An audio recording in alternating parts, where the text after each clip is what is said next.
하다. 그러면 복잡한 인생 산 거고요. 한마디로 딱 정리된다. 그 사람 단순한데도 그 답 하나로 인생을 인도받아 왔다는 거거든요. 그러니까 이게 참 중요하죠. 여러분의 인생에 진짜 인생 포럼이 되시길 바랍니다. 그러면 나는 내 인생을 어떻게 정리할 것이냐? 내 인생은 진짜 뭐냐? 한마디로 뭐를 얘기를 할 거냐? 여러분 진짜요. 일평생 이 땅에 태어나서 살고 죽으면서 한 가지를 봐야 돼요. 이걸 못 보면 안 돼요. 그러면 살아도 이걸 못 보면 살아도 제대로 산 것도 아니고 성공해도 성공한 것도 아니고 실패했다고 해서 실패한 것도 아니에요. 진짜 이 사실 한 가지를 알아야 돼요. 그게 뭐냐? 하나님 못 만난 불신자, 하나님을 믿지 못한 불신자의 상태를 내가 이 땅 살면서 봤다. 이 말은 여러분 인생에 가장 중요한 거예요. 그래서 여러분 인생 한마디로 정리해 보세요. 불신자 상태로 태어난 내 인생, 불신자 상태로 살아왔던 내 인생과 우리 가정과 우리 가족, 이렇게 정리가 돼야 돼요. 그래야 여러분 남은 인생이요, 여기서 살았다면은 그 살았는 생명, 거기서 날 건졌다면 그 건진 하나님의 은혜, 이 안에서 내가 살아가는 모든 게 여기서 나와요. 불신자 상태. 그러면 평생을 살면서 원망하고 불평하고 비교의식, 피해의식에 잡혀서 조금 더 큰 거 가지려고 발버둥 치는 인생이 보이기 시작해요. 아, 이걸 몰라서 그렇게 살았구나, 이렇게 되거든요. 이게 너무 중요한 거예요. 불신자 상태를 알았다. 하나님 못 만난 자의 상태를 알게 됐다. 불신자 상태가 왜 왔냐? 이거는 우리의 실수가 아니에요. 왜? 우리의 실수라면 결국 모든 책임과 이것에서 빠져나오는 길이 누구한테 있죠? 나한테 있죠. 근데 이건 내 실수 아니거든요. 왜? 태어나 보니 하나님 못 만난 채로 태어났어요. 내 잘못 아니에요. 그래서 여러분 자신을 자책해도 소용없어요. 잘못 아닙니다. 내가 선택해서 내가 하나님 안 만나고 싶어서 안 만난 게 아니단 말이에요. 내 실수, 잘못, 선택이 아닙니다. 이래야 내가 이해가 돼요. 내가 이해되면 상대방이 이해돼요. 상대방이 저렇게 사는 게 지가 저렇게 사는 모습 보면 열받지만 지가 그러고 싶어 그러는 게 아니에요. 지 실수인 것 같지만 지가 저래 실수하고 싶어 실수하는 게 아니다 이 말이에요. 불신자 상태로 태어나요. 누가 그래 무당 가문에 태어나고 싶어요. 맞죠? 무당 가문에 태어나서 엄마 무당, 자기 무당 그 흐름 따라가는데 그렇게 태어나고 싶은 사람이 어디 있어? 다 뭐 이재호의 아들로 태어나고 싶고 뭐 신격호 아들로 태어나고 싶지. 선택의 여지가 없다 이 말이죠. 불신자 상태로 태어난단 말이에요. 그러면 여러분이 이 눈 딱 열었다. 그러면 불신자 상태로 오는 진짜 문제를 알게 되니 지금 내게 있는 가정의 문제, 내게 있는 현실의 문제보다 사실 불신자 상태로 와진 내게 진짜 문제가 더 큰 거예요. 그게 뭐죠? 첫 번째로는 영적으로 신분 자체가 마귀자녀예요. 이거를 하고 싶은 사람이 어디 있어요? 인간은 태어나면서부터 신분 자체가 마귀의 자녀. 요한복음 8장 44절. 너희는 너희 아비 마귀에게서 났으니. 자, 이렇게 태어나고 싶은 사람이 어딨냐 말이죠. 저도 원하지 않았어요. 더 신기한 거는 3대째 예수 믿는 교회 다니는 집에서 태어난 나도 여기에 있다는 사실을 내가 모를 때는 교회 다니는 우리 집은 왜 이렇고 교회 오래 다니는 어릴 때부터 다닌 나는 왜 이래 이상할까? 난 이해가 안 됐거든요. 근데 내가 알게 됐어요. 로마서 3장 23절 모든 사람이 죄를 범하여서 하나님의 영광에 이르지 못하더니 의인은 없나니 하나도 없다. 알고 보니 나는 모태신앙으로 교회를 어릴 때부터 다녔는데도 성경을 제대로 몰랐는 거죠. 성경을 보니까 내가 모태신앙이란 말은 없고 하나님 떠나서 태어나는 신분이라는 걸 알게 됐어요. 그러니까 뭐죠? 마귀의 자녀로 태어나니까 영적인 문제가 내게 이미 왔고 남은 인생 동안 계속 영적인 문제가 올 수밖에 없다는 것을 알게 됐어요. 눈에는 안 보이는데 실제 내게 문제가 와 있고 눈에는 안 보이니 세상에 어떤 것으로도 해결 안 되는데 안 보이고 모르니 해결해 보려고 발버둥 쳤던 거 있죠. 영적 문제 뭡니까? 고린도전서 10장 20절이에요. 마귀의 자녀다 보니까 하나님 모르는 불신자로 태어나다 보니까 이방인이 제사 지내는 것은 귀신에게 하는 것이요. 다시 말하면은 영이 죽은 채로 마귀에게 잡혀 있으니까 답답하고 괴롭고 행복 없으니까 찾는다고 찾은 게 하나님을 못 만나고 거기서 발버둥 치다 보니 뭘 보게 되냐? 뭐에 빌게 되냐? 사단에게 빌고 마귀에게 비는 상태가 됐죠. 하나님 아닌 것을 하나님인 양, 내게 뭔가 도움을 주는 양, 나의 문제를 해결해 주는 것처럼 붙잡고 있는 걸 보고 우상이라 그래요. 그런 거를 종교로 하는 사람도 있고, 돈을 믿는 사람이 있고, 남자를 믿고, 여자를 믿고, 내 능력을 믿고, 그거 다 우상숭배거든요. 우상숭배할 때 누가 들어주기도 하고 응답을 주기도 하냐? 대저 이방인이 제사 지내는 것은 귀신에게 하는 것이요, 나는 너희가 귀신과 교제하기를 원치 않는다. 자, 태어나면서부터 마귀자녀, 영은 시달리고 있으니까 우리가 실제로 느끼는 거는 나의 생각과 마음, 정신 상태거든요.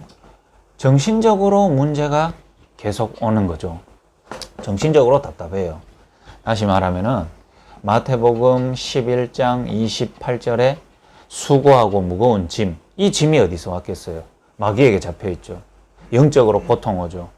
그래서 그거 해결해 보려고 우상숭배인데 오히려 더 귀신에게 시달리죠. 그러니까 마태복음 12장 43절에서 45절에 보면은 한 사람 인생에 눈에 보이지 않는 귀신이 계속 그 사람 괴롭히다가 그것 때문에 답답하잖아요. 시달리니까 종교도 찾아보고 자기 나름대로는 뭔가를 바꿔보려고 노력하는 것만큼 내 마음 상태를 비우고 깨끗하게 해보려고 했는데 오히려 귀신 7이 더 들어가서 그 사람 형편이 이전보다 더 안 좋아지는. 그래서 사람들 인생을 한번 보세요. 육신이 늙어가는 것도 인생 가운데 늙어가죠. 그런데 더 빨리 늙어가고 피폐해가는 거는 정신이 더 피폐해져요. 실제로. 그래서 예를 들면 한 사람 인생을 딱 보면 야, 자가 저런 생각까지 몰려왔구나 이럴 때 있잖아요. 그게 사실 더 큰 거거든요. 자 마음 상태가 저렇게 강팍해가지고 여기까지 왔구나, 혼란스러워서 여기까지 왔구나. 그 정신 문제예요. 눈에 안 보이는 귀신이 나의 생각과 마음을. 그래서 나는요, 미션홈 안에 애들이 이렇게 같이 있잖아요. 애들 같이 있으면 교회 다니는 애들이고 이 복음 속으로 일찍 젊을 때부터 들어온 애들이잖아요. 있는데 복음이 개인에게 실제로 안 부딪히고 자기의 불신자 상태가 안 보이고 나는 장로 아들인데, 나는 목사 아들인데, 나는 어릴 때부터 이 복음 속에 있었는데 이게 자기 모습인 줄 아는 사람이 있어요. 이게. 근데 실제로는 자기는 불신자 상태거든요. 이 눈을 못 보고 사는 애들의 특징이 뭐냐 하면은 모든 생각이 악해요. 정말로. 진짜로 어떻게 저렇게 악할 수가 있냐. 생각이 악하다니까. 마음이요, 엄청 황폐해요. 진짜로. 그러면서 강팍해요. 근데 하나님은 왜 우리랑 같이 있게 만들었냐? 바꾸려고 하는 거죠. 어떻게? 그럴 수밖에 없는 자기 상태를 보도록 하려고 하는 거예요. 실제로요, 그 사람 생각과 마음에 귀신이 나 중심, 육신 중심, 내 성공 중심으로 막 몰아가는데 정작 본인만 모르고 있는 거죠. 요게 눈에 안 보이는 상태잖아요. 요게 이제 눈에 드러납니다. 육신 문제가 따라와요. 자, 요런 영적 상태에서, 요런 정신 상태에서 결혼을 한다 생각을 하면 보세요. 아찔하지 않습니까? 진짜 왜 보면 어른들 옛날에 이래 말하잖아요. 결혼은 철 없어야 할 수 있다. 솔직히 철 들고요, 뭔가 제대로 볼 수 있는 눈 있으면 결혼할 수 있는 사람이 누가 있어요? 겁나가도 결혼 뭐합니다. 아이고 내 인생도 답도 안 나는데 저 답 없는 여자를, 저 답 없는 남자를 품고 평생을 산단 말이가 아찔하거든요. 근데 다들 결혼할 때는 눈깔이 뒤집히 갖고 그런 거 보입니까? 막 평생 같이 막 함께 살기만 해도 인생 문제 해결될 거겠죠. 그래 딱 살아가 막 신혼 때야 뭐 야 막 딴 거 보입니까? 뭐, 둘이 막 불 붙듯이 붙어갖고 막 하는데, 이제 제정신 차리고 보면 이제 저거 죽이는 게 내 인생의 사명 대부잖아, 막 서로. 저 인생을 내가 의에 죽이고, 이거 평생 가거든. 왜 그러냐? 그래서 이혼, 그 다음에 가정의 문제, 그 다음에 그런 부분에 오는 경제, 그 다음에 갈등, 이런 것들이 사실은요, 야, 저 남자 진짜 이상하고, 아, 나도 문제가 많고, 그거는 드러난 표면적인 거지. 한 사람의 개인, 또 상대방의 그 내면, 이런 거, 영적, 정신적 그 상태를 보고 나면, 왜 보면 이해돼요. 사람 안 죽고 깔끔하게 이혼된 게 다행이구나. 이래 답이 나오기도 해요. 야, 우리 서로, 사람 서로 안 죽고 지금 이렇게 가정에 있는 게 감사하구나. 나는 이래 되던데요, 나는. 나는 솔직히 미션홈에 있으면서 가정에 집에 잘 못 가고 애도 잘 못 보지만, 그래서 뭐 어쩔 때는 집에도 좀 봐야 되고 가보고 싶고 이런 마음도 있죠. 마음 한켠으로는 미션홈 없었으면 한 명 죽었다 이런 생각도 들어요. 왜? 나도 보통 인간은 아니거든. 또 상대방도 보통 인간은 아니거든. 자, 이래 둘이 붙었다. 왜 되겠어요? 답도 없지. 나 자신을 보는 답도 없지. 상대방 이해되겠어요, 내가? 자, 육신문제 일어납니다. 사도행전 8장 4절에서 8절에 보면 사마리아 성에 여러 가지 문제, 안전뱅이, 질병, 문제 많았는데 성경은 밝히고 있어요. 눈에 보이지 않는 영적인 배경이 육신의 삶에 드러나서 문제와 갈등이 생기지 그냥 오는 건 아니라고 성경은 밝히고 있거든요. 그래서 영적인 문제 해결되니 육신의 문제도 해결된다라고 성경은 분명히 기록하고 있어요. 감기도 귀신에 들려가 오냐? 그건 아니죠.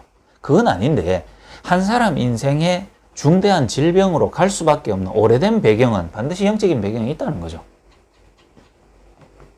자, 예를 들면 마약이라는 문제에 그냥 빠집니까? 그냥 빠지지 않습니다.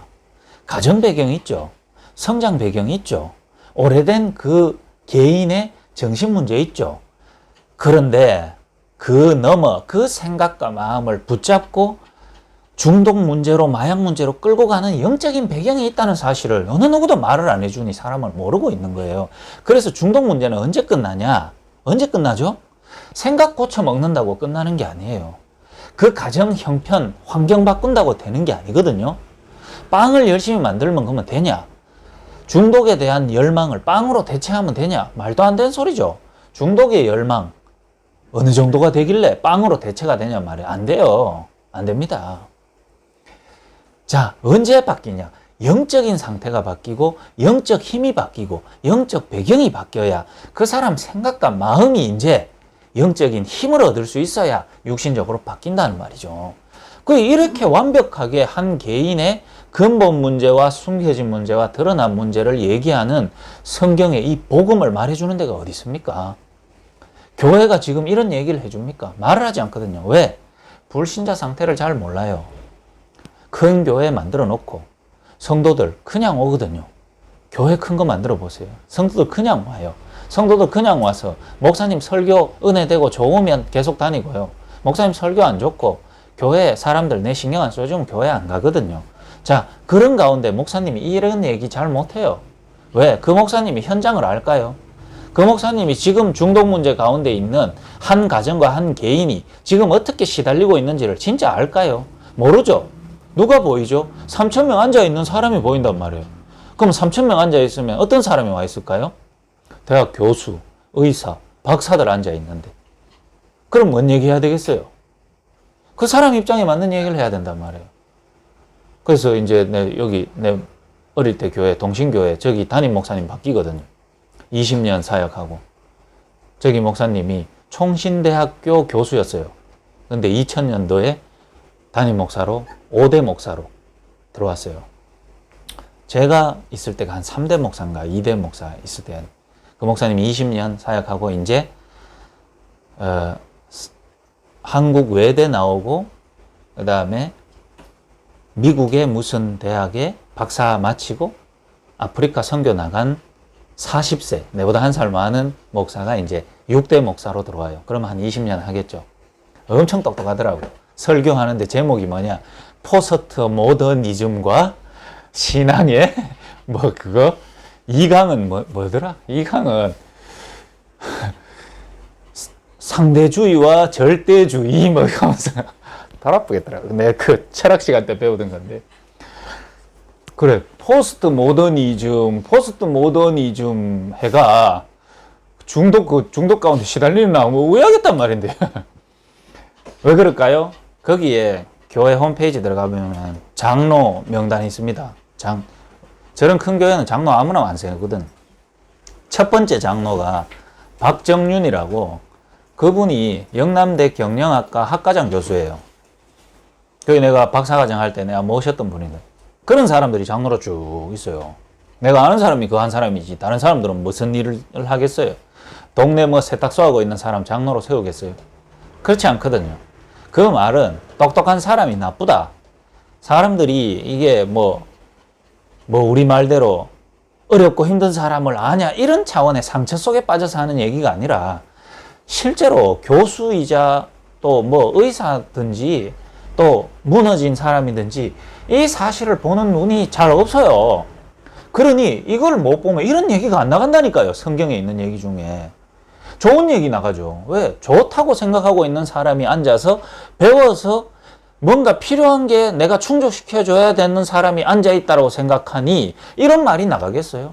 우리는 사회를 어떻게 살아야 합니까? 하면서 이 시대가 지금 뭔가 이 상대주의 가치가 판치는 세계 속에서 우리는 어떻게 절대적인 하나님의 약속을 붙잡아야 됩니까? 자, 이 말이 이래 안 나가겠어요? 근데 지금 어제 막 하고 싶어가 시달려갖고 중내 사내하고 예수님, 이 복음으로 했는데 왜 이 문제가 잘 안 됩니까? 이런 사람 앞에 포스트 모더니즘 말 나가겠냐 이 말이죠. 나도 그런 거 잘 알아요. 나도 안다 이 말이에요. 그런 단어가 뭔지. 내가 그래도 철학을 대학원까지 전공한 사람인데 우리 입에 그런 거 많이 배겨 있다니까요. 그런데 이 현장 와보세요. 미션홈 가보세요. 현장에 진짜 복음 필요한 사람을 만나보세요. 이 눈이 열리는데, 내가 왜 교회를 떠났냐? 내 보고는 나쁘다게 보는 것처럼, 나는 교회 다니지만 안 되는 사람처럼 난 느껴졌다니까요. 교회 다니면 착하게 살을, 교회 다니면 성공하래, 교회 다니면 빛과 소금처럼 내 행실이나 내 거를, 남을 이웃을 돕고 그러고 싶어요, 나도. 근데 안 되는 대로 내 속엔 악이 올라오는데, 내 속에는 나도 모르는 이상한 상태가 올라와서 나를 자꾸 이상한 쪽으로 몰아가는데, 그러니 교회 갈 땐 포장하고 갈 수밖에 없는데, 포장하기 싫은데 포장해야 되는 분위기. 내 자신이, 내가 여기 교회에서 나도 다 벗고 싶은데, 힘없고 싶은데 안 들리는 거죠. 왜? 내 상태를 얘기를 안 해주니까. 그러는 어느 날 성경 보는데 내가 답이 나오더라니까요. 나는 모태신앙이고 나는 착하게 살아야 되는 놈이 아니고 나는 죄인, 나는 잡혀있는 자, 나는 시달리는 자, 내 상태 내 마음대로 안 되는 자, 이래 살다가 뭐죠? 결국 내세 문제, 앞으로 다가올 내 인생에 대한 답도 없고 이 세상 마치면 나는 어디로 가는지, 어디서 와서 어디로 가는지도 모르는 인생 속에 성공했다고 하면 그게 거짓말이라는 사실을 그때 알게 됐어요. 원래는 성공할 수 없고 답도 없고 헤매야 되는 게 정상인데, 시작도 모르고 마지막도 모르는데 그 사이에서 뭐 하나 잘하고 있다고 사람들은 저 사람은 성공된 자야 이렇게 말하고 있는 세상이 거꾸로 보이더라니까요. 오히려 방황해야 정상이구나. 출발점도 모르고 마치는 점도 모르는 속에 헤매고 있어야 정상이구나. 내세 문제 보게 됐어요. 히브리서 9장 27절. 사람이 한 번 죽는 건 정한 것이요 그 후에는 심판이 있으리니, 심판 이후에 가야 되는 세상도 몰랐는데 알고 보니 마귀에게 잡혀 마귀가 가야 되는 지옥에 갈 수밖에 없는. 더 서글픈 건 뭐냐? 우리 할아버지가 복음 잘 모르고 교회만 다니면서 이 사실 모르고 교회 다녔죠. 그리고 우리 아버지가 어릴 때부터 할아버지 교회 다니는 것만 보고 자랐습니다. 본인도 교회 다녔죠. 나 할아버지, 아버지 교회 다니는 거 보면서 나도 어릴 때부터 교회 다녔죠. 이 사실만 모르고. 그걸 보고 대물림이라 그래요. 절대로 이 불신자 상태를 알 수 없도록 사단은 계속 몰아가요. 왜? 그래야 계속 잡아가 갖고 놀지. 안 그래요? 한 명 괴롭히는 게 낫겠어요? 가정 전체를 괴롭히는 게 낫겠어요? 그래서 진짜 악한 놈들은 어떡합니까? 항상 가족을 인질로 잡잖아요. 가족을 인질로 잡는 게 제일 악한 짓이거든. 마귀가 하는 짓이 제일 악한 짓이잖아요. 아버지 문제, 자녀에게. 자녀 때문에 또 아버지는 죽도록 만들고. 맞잖아요. 자녀 때문에 부모는 시달리게 만들고 병 걸리게 만들고. 그 부모의 상태가 자녀에게 그대로 와서 자녀도 병 걸리게 만들고. 자, 얼마나 재밌겠어요. 마귀가 있다면 얼마나 재밌겠어요. 미션홈에 같이 애들이 살고 있는데 마귀가 한 명 한 명씩 이 상태 모르게 만들어서 괴롭히면 얼마나 재밌을까요? 그 담당하고 있는 목사도 이 상태 모르면 얼마나 재밌을까요? 그래서 나는 절대로 사람하고 관계가 무너지지 않습니다. 왜? 나는 마귀하고 싸우거든. 대물림. 출애굽기 20장 4절에서 5절. 우상 숭배하는 자는 자손 3, 4대가 망할 것이다. 여러분에게 이 눈 딱 열리죠. 인생이 이거 하나로 정리되면 돼요. 불신자 상태로 태어나서 내가 거기 안에서 살았구나. 정리되면 돼요. 민주 인생이 언제부터 본격적인 하나님의 역사가 시작되냐. 엄마 나 여기 살았던 것 같아. 엄마 나 옛날에 중독 문제 빠져 있어서 그런 거 아예 없어져 버려야 돼요. 그거 중요한 거 아니거든. 야의 중독 문제나 야의 상태나 사실 똑같은 거예요. 민혁이 상태나 야 상태나 똑같은 거예요. 안 그래요? 야가 경제 문제 터져가지고 사기당했는데 자 이번에 약하게 800만 원짜리였지. 야가 만약에 조금 가가지고 뭐 몇 억짜리 해보세요. 솔직히 말해서 중독, 마약 중독 심각하죠. 가족이 그렇게 빨리 손 안 놓습니다. 도박 중독자들이 있죠. 손 금방 나쁩니다. 왜 그런 줄 알아요? 도박 문제는 솔직하게 말해서 한번 저질러 보면 가족 다를 완전 파국으로 치닫게 만들거든. 보증까지 막 땡겨가지고 아버지, 어머니, 형제 보증까지 땡겨가 2억, 3억씩 한번 걸어보세요. 오해되는 줄 압니까? 저거 내 자식 아닙니다. 이렇게 합니다. 중독 문제에 빠져가 마약이나 알코올 이래 있으면은 사실은 마음이 아프고 답답하지 내게 직접적인 피해는 없거든요. 왜냐하면 아이고 불쌍하다 우리 딸 그래 이러면 되지. 근데 만약에 그 딸 때문에 내가요 빚쟁이한테 쫓기는 한 채무 2억 정도 될 부모 있죠. 저 내 새끼 아닙니다. 이랍니다. 안 그래요? 그럼 야가 요래 잘 가다가 예를 들면 집에 아버지 문서 같은 거 쓱 갖고 와가 뭐 하나 사는데 한번 써보세요. 누가 더 문제인데?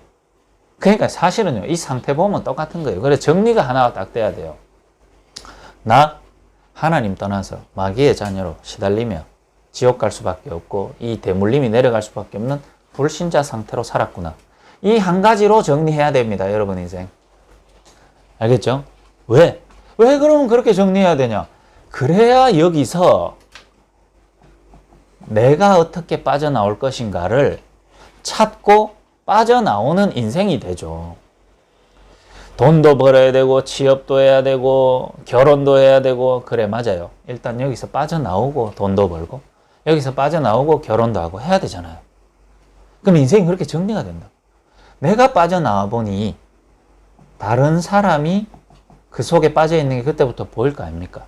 그러니 내가 빠져나와 보니 다른 사람에게 여기 빠져나온 길을 설명하는 인생이 된단 말이에요. 다시 말하면 요거 말해볼까요? 나를 살린 복음, 다른 사람을 살릴 전도. 이해가 되죠? 그러면 다윗 인생 뭐로 정리된다고요? 구원받은 나, 복음 전하는 나, 이걸로 끝났다고요. 그게 언약이라고요. 그게 절대 언약이라고요. 여러분 좀 이해됩니까? 용어 어려운 거 아니에요. 여러분 살아야 되잖아요.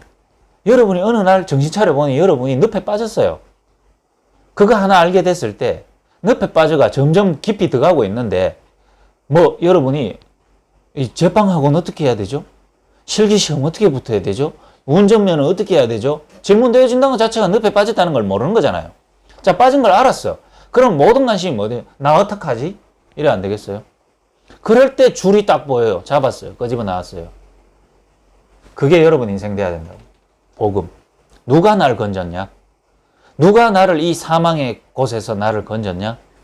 그게 여러분의 인생의 복음 돼야 돼요. 그걸 보고 복음이 나랑 맞아진다. 내가 이거 보이면 복음이 나랑 맞아진다니까요. 거기서 날 건졌어. 던지고 보니 일단 제정신 좀 차리고 샤워 한번 하니까 내 딸이 빠져있네. 내 아들이 빠져있네. 우리 직장에 사람이 빠져있네. 보이는 거예요. 보이는데 내가 다시 빠질 일은 없잖아요. 내가 다시 덜 할 일은 없잖아. 한 빠져봤잖아. 그러니 옆에 있는 나를 건진 짝대기 가지고 다시 던져주는 거예요. 그거 어렵지는 않거든요. 나를 누가 건져줬어요. 감사해갖고 자 니도 요거 잡으면 나온다. 전도 세계복음화, 구원 세계복음화. 이거를 교회가 말 안 하고 이거 하나 이해하는 게 인생이 왜 그렇게 어려운가요? 이 두 가지로 인생이 정리된다는 게 왜 그렇게 힘들고 어려울까요? 왜? 이거 하러 미션홈 들어왔는데 왜 이것만 안 될까요? 이거 하려고 초대교회 왔는데 왜 이것만 안 될까요? 그 마귀가 살아있으니까 그렇죠. 이거 하나 보면 정리가 다 됩니다. 이 가정, 이거 하나 돼버리면 세계 최고의 가정 됩니다. 진짜로. 최고 축복받은 가정. 이 땅에 살면서 진짜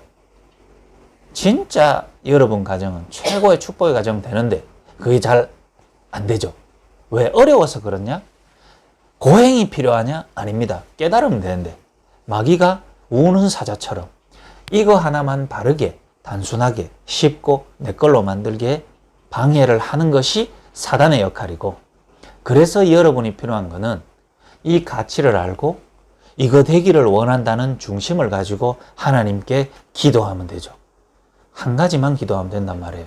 하나님, 나를 살리는 복음이 내게 깨달아지게 해주시고 내 영혼 속에 있게 해주시고 나의 생명이 되게 해주세요. 저는 그렇게 되고 싶어요 라고 기도하고 있는 미션홈 멤버가 없죠. 그래서 마귀에게 다 잡히고 있죠.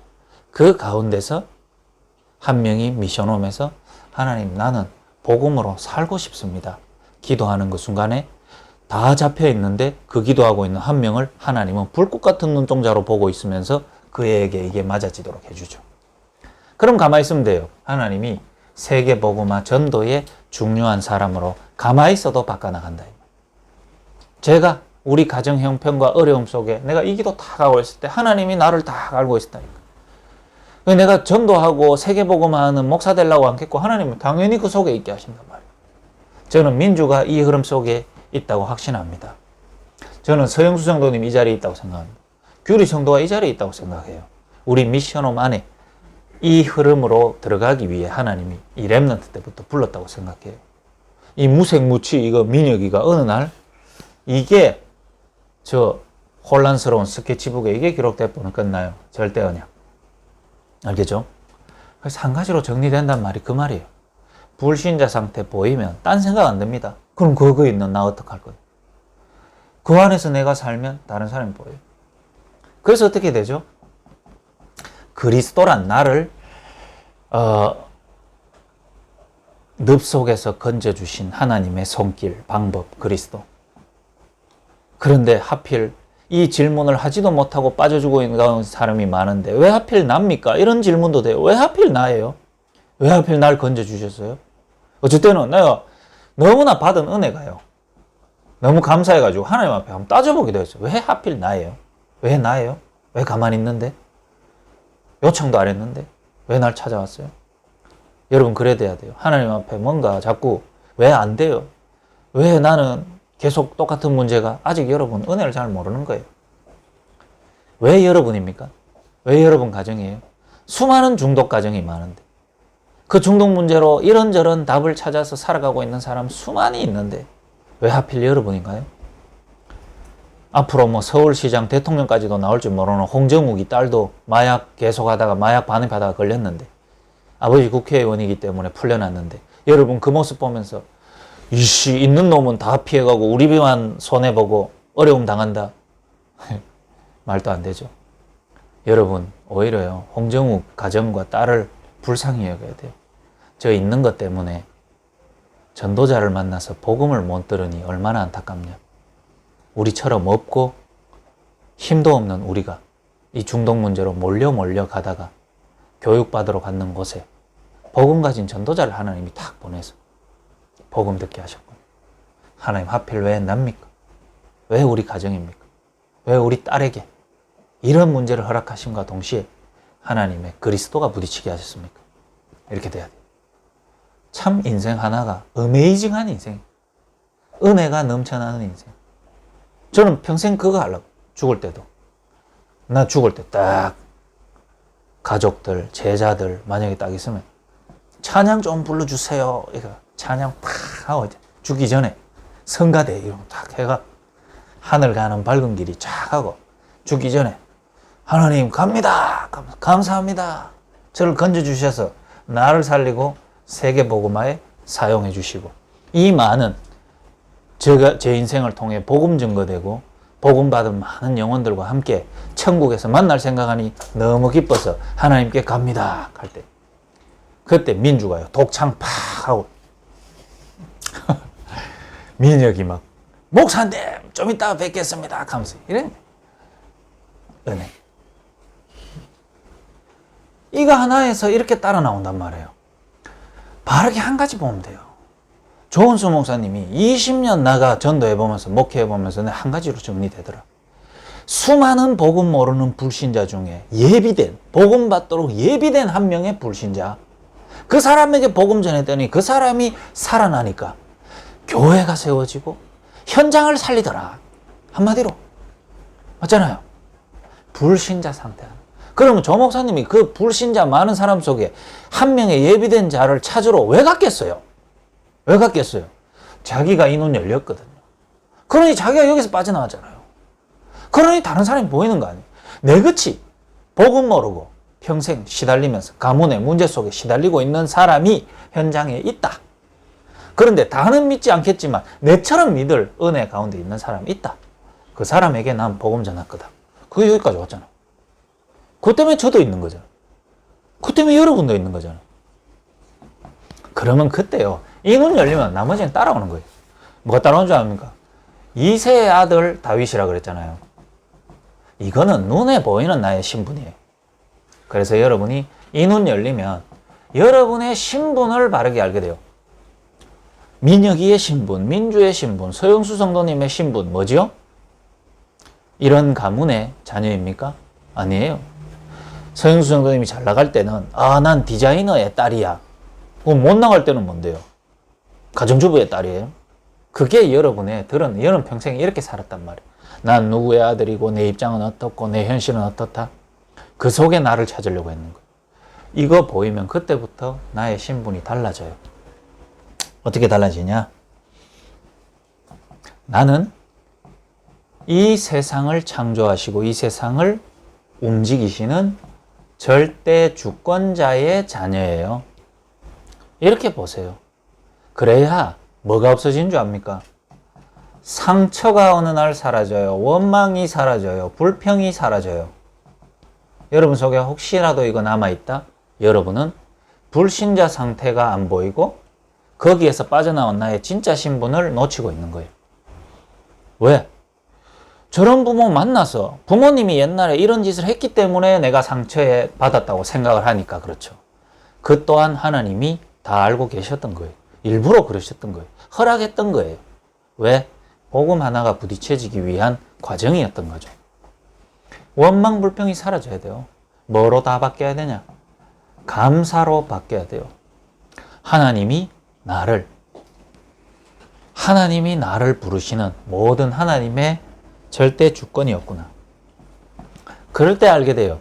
이때까지 우리 모든 가문은 종교 배경이었구나. 우상 배경이었구나. 맞잖아요. 여러분 가면 맞잖아요. 저희 집도 맞거든요. 저는 정리가 돼버렸어요. 예를 들면 저희 할아버지가 원래 사실은 제가 복음의 4대째예요. 제가 저희 할아버지가 첩의 자식이거든요. 첩의 자식.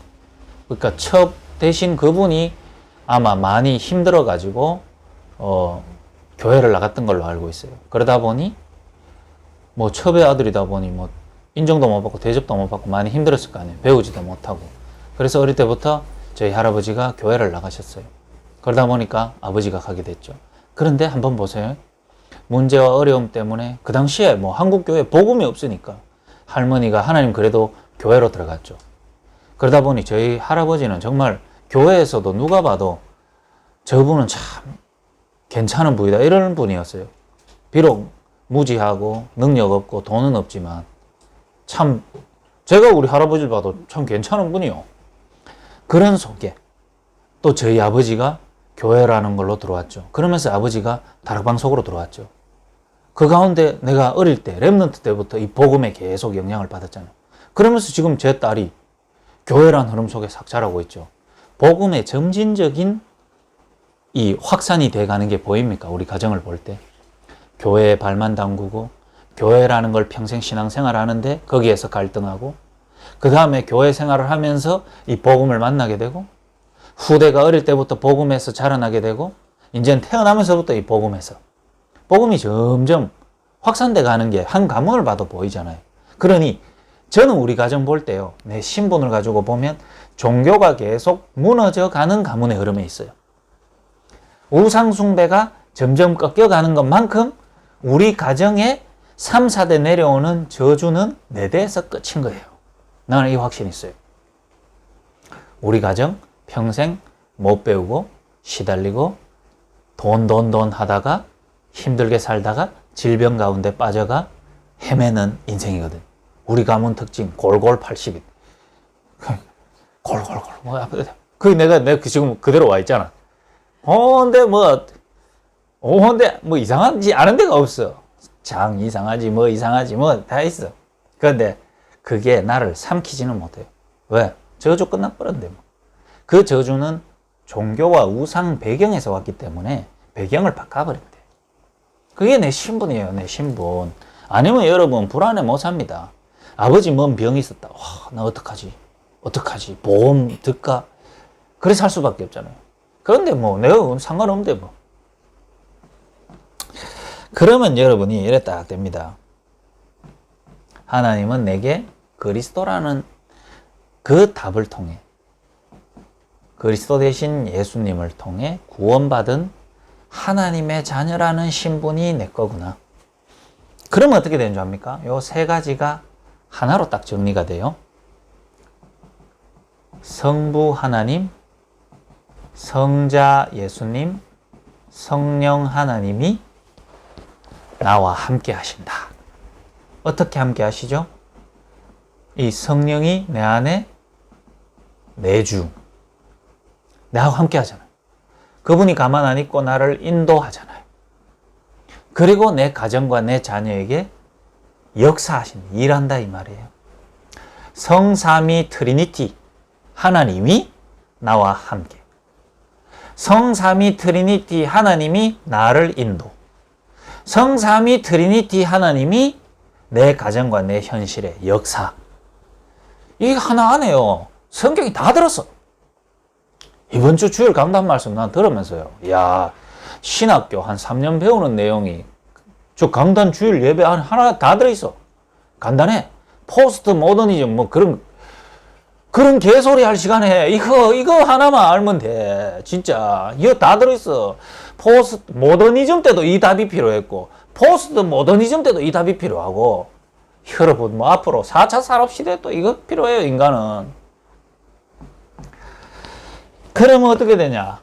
여러분이 높이 세워지려고 안 해도 여러분이 이 현실에서 빠져나와가지고 내가 좀 제대로 해보려고 안 해도 여러분이 가만히 있어도 높이 세워집니다. 알겠어요? 제가 성공에 대한 어떤 야망 이런 게 없잖아요. 왜 그러냐? 탑인데 뭐 지금 탑이잖아요. 탑 아닙니까? 아니 내가 탑이잖아. 왜? 나는야 하나님의 귀한 자녀. 걱정 문제와도 근심 없어요. 이게 애들 부르는 찬양이거든. 제목이 뭐냐? 승리하는 신분. 내가 얼만큼 이게 마음이 순수하냐? 우리 딸 그거 다락방 찬양 승리하는 신분. 나는야 하나님의 귀한 자녀. 걱정 문제와도 괜찮아요. 모든 문제 해결하신 나의 왕. 승리하는 신분일세. 우리 딸 앞에서 부르고 있더라고. 내 뒤에서 울고 있었잖아. 아빠 왜 울어? 이러더라고. 그거 듣는데 은혜가 돼가. 여러분 이 정도는 여러분의 영이 맑아야 돼요. 우리 딸은 앞에서 율동 그 배운 거 하고 있더라고. 난 뒤에서 그래. 내가 왜 걱정하노? 아니 내가 왜 대책 세우냐 말이야. 승리할 수밖에 없는 신분일세. 악한 막이 꽁꽁 묶여 떠나갈지어다. 사단하고 내하고 상관이 없는데 쥐가 온들 나를 이길 수 있으며 내 안에 있는 그리스도를 쥐가 어떻게 이길 거냐 말이죠. 이미 탑이라니까요. 높이 세워진대. 그걸 보고 뭐라 그러냐. 영적으로 서밋이다 이 말이에요. 이 과정이 영적 서밋 되시길 바랍니다. 여러분 현실 탈피하려고 하지 마세요. 그 자체로 영적 서밋으로 올라가 버립니다. 렘넌트 7명은 환경 바꾸려고 노력 안 했어요. 그 자체로. 다니엘 세 친구 바벨론이라는 나라에 끌려갔어요. 포로로 끌려갔습니다. 어떻게 끌려갔냐. 바벨론이라는 나라에서 제국을 통치하기 위해서 이스라엘 나라에서 제일 똑똑한 놈 4명 뽑아간다 이라가 4명을 잡아갔어요. 그게 다니엘, 사드락, 메삭, 아벳느고 세 친구를 바벨론 느부갓네살 왕 제국대학에다가 넣어놓고 학습시킨 다음에 자기가 다스리는 제국의 총리로 다 보낼 생각으로. 엄청 똑똑하죠. 그 바벨론이 대제국이 된 거예요. 뽑아가지고 전 나라 식민지에서 다 우수한 인재들 다 뽑아가지고 제국대학에다가 넣어놓고 학습을 시켰는데 다니엘과 세 친구들을 다른 사람들이 못 따라가는 거 있죠. 왜 못 따라가냐? 하나님과 함께하는 비밀 속에 그 답을 노리고 있으니까. 그래서 어떻게 합니까? 최고 총리로 세워보잖아요. 다니엘이 얼만큼 대단하냐면은 느부갓네살 왕이라는 존재가 바벨론 제국을 만들고 이스라엘을 노예 삼고 포로로 데리고 갔잖아요. 그 다음 가가 죽고 그 다음 왕이 또 됐는데 최고의 총리로 또 세워요. 정권이 바뀌었는데 또 최고 총리로 세워요. 그 다음에 더 신기한 건 뭔 줄 압니까? 페르시아라는 나라가 침범해가지고 바벨론을 다 잡았는데 그때도 다니엘을 또 써요. 영적 서밋. 실력이 좋아서 그럴까요? 영적 서밋이에요. 왜? 왕을 살려버리잖아요. 왕 꿈을 꿨는데 뭔지 몰라. 하나님께 기도하기가 맞춰줘 보라는 거예요. 인생에 답을 줘본단 말이에요. 이해가 돼요? 사람은 다 비슷해요. 잘하는 사람들은 대부분 다 비슷하다니까요. 직장에 일해보면 다 고만고만하지. 안 그래요? 그러니까 밥 먹고 사는 거 아니겠어요? 어디 누가 태성 DLP에 어느 누가 뭐 이재용 같은 사람이 뭐 일하겠어요? 다 고만해. 다 200, 300만 원 받는 사람들끼리 모여 있어요. 그런데 사람 살려주는 사람은 없다. 답 줘본다 이 말이에요. 영적 서밋. 디자이너들이 다 실력이 뭐 다 최고 탑인 사람이 대구에 있겠어요? 한국에 있겠어요? 프랑스 파리에 있지. 맞죠? 답주는 사람 살리는 기능하는 사람이 없단 말이에요. 그걸 보고 기능 서밋이라고 한다. 그래서 하는 말이 빵에 영적 서밋 때는 민주가 기도하면서 빵 반죽하면 그게 기능 서밋이 된다 이 말이에요. 돌멩이가 그냥 돌에 발에 밟히는 돌멩이인데 영적 서밋인 다윗의 손에 들리니까 골리앗을 쳐 죽이는 무기가 되는 거예요. 기능 서밋. 아시겠죠? 여기 청년들, 대학생들 있는데 여러분의 학업이 그게 돼야 된다 이 말이에요. 전혀 기도도 안 되고 찬양도 안 되고 내가 어떤 존재이며 어떤 상태인지가 보이지 않는 단계에서 공부 아무리 해도 소용없단 말이에요. 그래서 현수는 1년 휴학한 게 지 인생에 최고 좋은 선택이에요. 그게 알게 될 거예요. 복음이 개인과 맞아지게 되면 목사님이 그때 나에게 내 입장을 안 보고 1년을 휴학하라고 강하게 말해준 게 자기 인생의 최고 좋은 신의 한 수가 됐다는 걸 나중에 고백하게 될 겁니다. 너도 학교 복학 안 하고 지금 이어서 졸고 있는 게 최고 잘한 거야. 중국 갔으면 저거 뭔 짓 할지 몰라. 그런 문화 서밋이에요. 여러분이 세상 문화 속에 몰려와가 여기까지 왔잖아요. 세상의 흑암 문화가 여러분을 잡아서 여기까지 끌고 왔잖아요. 문화를 바꾸세요. 어떤 문화냐? 제가 지금 강의 내용을 다 적고 있잖아요. 오늘도 그 PPT 만든 대로 강의를 했죠. 내가 적고 나서 10강을 딱 만들었어요. 마지막 강의 제목이 뭔 줄 압니까? 마지막 강의 제목이 미션. 우리의 과거의 모든 문제나 나의 가장 힘들었던 것은 내 인생의 사명을 위한 것이다. 그러면 어떻게 되는 줄 압니까? 미션이 있으니까 미셔나리가 되는 거예요. 미셔나리가 뭐죠? 사명이 있는 사람이 그 사명을 감당하는 자, 사람이 되잖아요. 선교사가 되는 거. 사명이 있으니까 선교사가 되는 거지. 그러면 이 미셔너리는 어디로 가냐? 남은 못 가는데 어마어마한 곳을 가요. 남들은 지금 레드오션에서 피 튀지게 싸우고 있는데, 졸업해서 취업하고 여기서 싸우고 있는데, 이 사람은 다른 곳을 가요. 어딜 가죠? 블루오션을 간단 말이에요. 망망대해, 아무도 안 간 곳. 지금 막 쪼매난 낚싯배들이 모여가지고 저것끼리 오징어 한 마리 잡았다 말았다 이렇게 하고 있는데, 이 사람은 어디로 간 줄 압니까? 미션을 가지고, 사명을 가지고, 원양어선 띄어가지고, 어떤 쪼매난 배들이 못 오는 태평양 한가운데 가가지고요, 몇 메다짜리 고기를 한 10년치 먹을 걸 다 잡아본대요. 블루오션, 레드오션이 아니고. 여러분 중국 가서 졸업해가 뭐 레드오션 속에 머리 터지도록 싸우려고 대학교 나왔잖아요. 그래가 다 공부하고 있잖아요. 내가 그거 알고 대학교 12년 다녔는 거 손쉽게 놔붙잖아요. 왜? 그래봐야 레드오션인데. 그래보다 내보다 잘하는 놈 앞에 다 섰는데, 영적 서밋으로 아무도 못 가는 곳을 눈을 열어보니까 블루오션. 39살 나이에 지금 온데 마약강이 다 다니고 있는 블루오션. 누가 내하고 경쟁할 거예요? 누가 내한테 비교할 겁니까? 블루오션. 난 민주가 이래 보이거든. 이게 10강 제목이에요. 여러분의 모든 문제는 하나님이 여러분에게 준 미션이다. 그럼 여러분 선교사 된다. 저 아프리카 나가는 게 아니고 중독 현장에는 내가 선교사예요. 그러면 여러분에는 길이 열립니다. 그런데 뭐 가지고요? 영적 서밋, 기능 서밋, 문화 서밋 가지고. 그 2학기가 개강을 했는데, 제가 이번 주 수요일 날 뭐 이렇게 예배 드리기가 좀 어려울 것 같아서 일부러 녹화도 시켜요. 제가 또 목사님 불러가지고 1박 2일 집중훈련 가지 싶은데, 개강을 했는 것 같더라고. 요한이가 사회학과잖아요. 요한이가 또 앞으로 목회도 꿈꾸고 있거든요.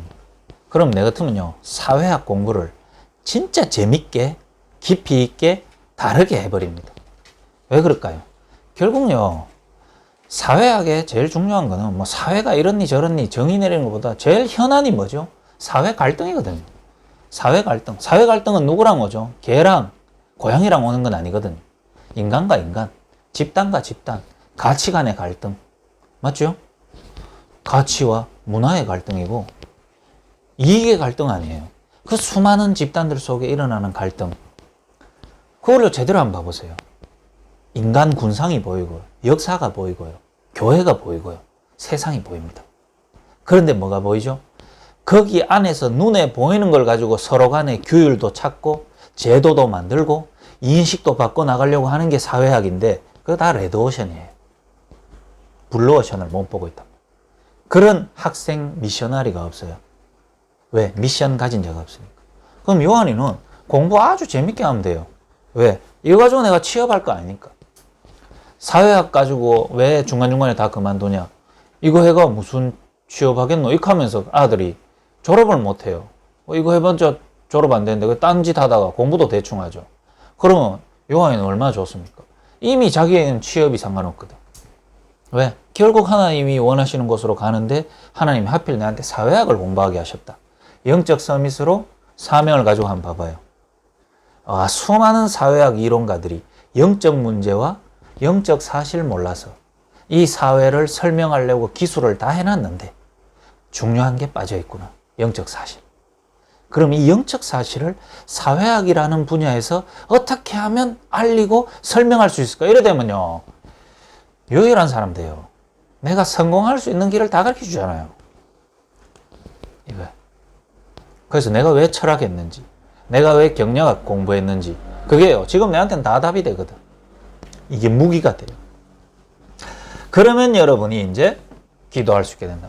최고의 높은 자리는 기도하는 거예요. 왜 그러냐?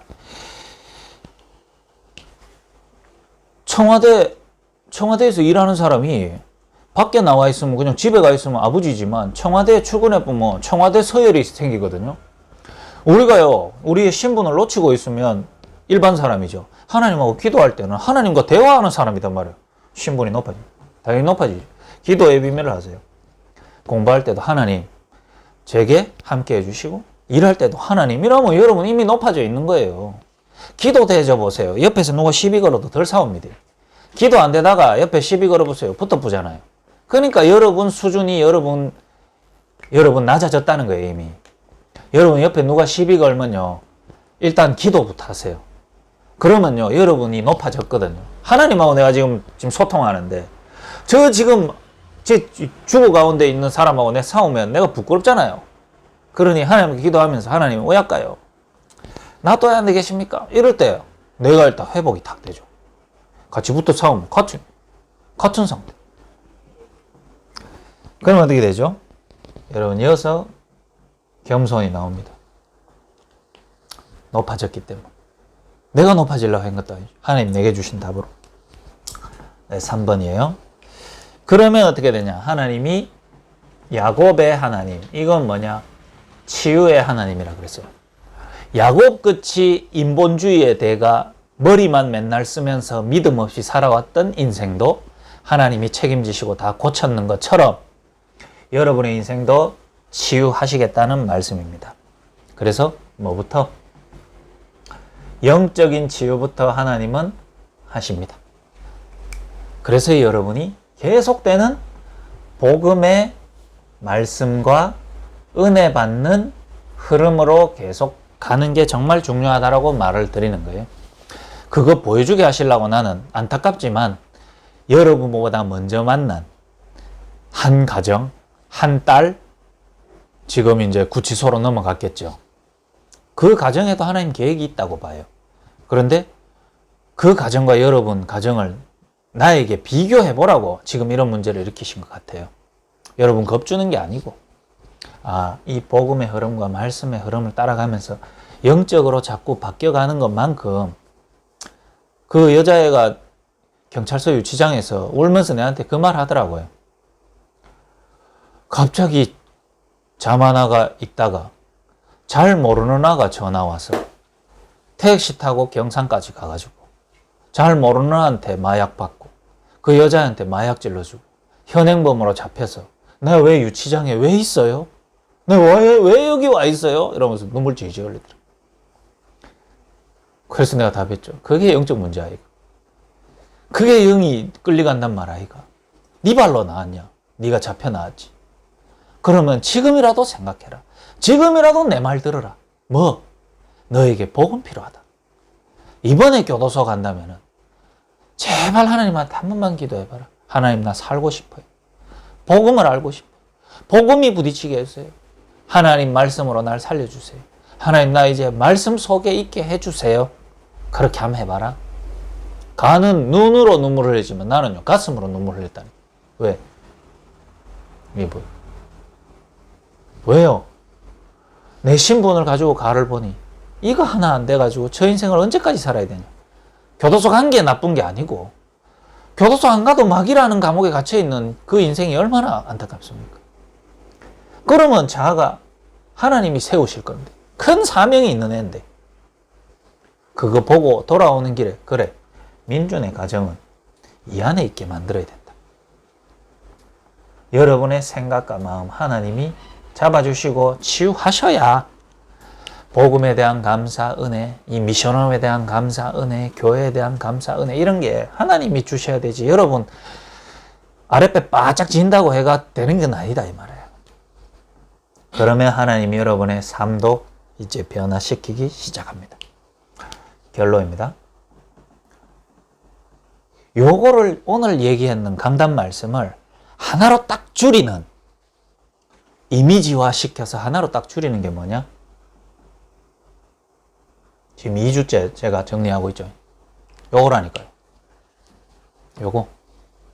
하나님은 여러분 만들 때 이렇게 만들었어요. 소통하도록. 그런데 우리는 내하고 상관없이 내 실수, 잘못, 선택과 상관없이 하나님과 단절됐죠. 그 자리에 사단이 들어온 거예요. 그래서 내게는 불신자 상태가 와버린 거예요. 불신자 여섯가지 상태. 그 속에 우리는 꿈꿀 수 없었어요. 죽음 가운데 있었기 때문에. 그래서 그리스도를 내게 보내셨단 말이에요. 맞죠? 그래서 여기 있던 나를 여기 옮긴 거예요. 뭐를? 나의 신분을 바꿨어요. 성령의 내주 인도 역사하는 세 가지 신분으로, 그 다음에 내가 가는 길에 흑암결박, 천사동원, 하늘 천국 배경을 이미 주시고 남은 인생은 미셔너리로 전도자로 살게 하신 네 가지 권세, 더하면 7가지, 6가지로 죽어야 되는 나를 7가지 신자의 축복으로 살리셨단 말이에요. 하나님 나를 여기서 움직였어요. 그러면 내 이미지, 내 모습은 뭐다고요? 이세의 아들이 아니고 지금 양치고 있는 게 내 모습 아니고 중독 문제 때문에 힘들어하는 모습이 내 모습이 아니라 요게 내 모습이라고. 이미지. 꿈꿀 수 없었던 나를 올바른 모습으로 꿈꾸게 만들어진 요게 작품이단 말이에요.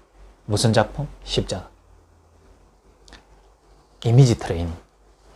민주가 어느 날 가장 혼란스럽고 답답할 때 하나님 나 지금 이 문제가 올라오고 나는 어떻게 빠져나와야 돼, 이걸 다 기도하라는 게 아니고 십자가를 딱 붙잡아 보세요.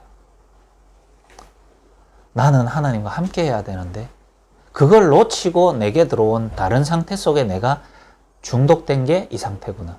그래서 하나님 내게 그리스도를 보내주셨구나. 나는 평생 이러다가 죽어야 될 인생인데 하나님 나를 살리셨구나. 그게 바로 복음이구나. 구원이구나. 십자가구나. 십자가 앞에서 모든 답을 다 찾는 거예요. 저 그래서 강단 말씀 하나가요. 저는 주일 말씀 딱 듣죠. 1부, 2부 듣죠. 이거 하나로 정리가 싹 다 들어. 그럼 그 정리해가 가는 곳마다 얘기해주고 가는 곳마다 사람 살린다. 이거 가지고 대학교 복학하시고 요거 가지고 회사 나가고 회사에 여러 가지 힘들고 어렵고 답답한 거 있을 겁니다.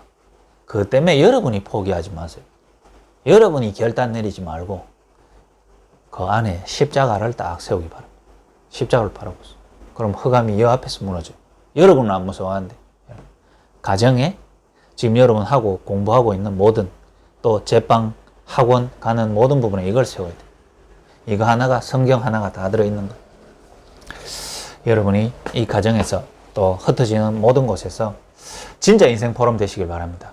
아, 십자가 그리스도의 구원의 길, 이게 내 인생으로 정리돼 버리면 됩니다. 기도하겠습니다. 하나님 감사합니다. 다윗의 인생 포럼을 우리에게 알게 하시고 다윗에게 남은 한 가지, 그리스도로 말미암아 구원받은 하나님의 은혜가 또 자기 인생의 미션이 포럼된 것들처럼 하나님, 우리는 연약하고 모자라지만 하나님 우리에게도 같은 답을 주셔사오니 그 답을 인생 가운데 포럼할 수 있는 최고 축복의 사람 될 수 있도록 주님 성령으로 역사해 주옵소서. 예수 그리스도 이름으로 기도드립니다.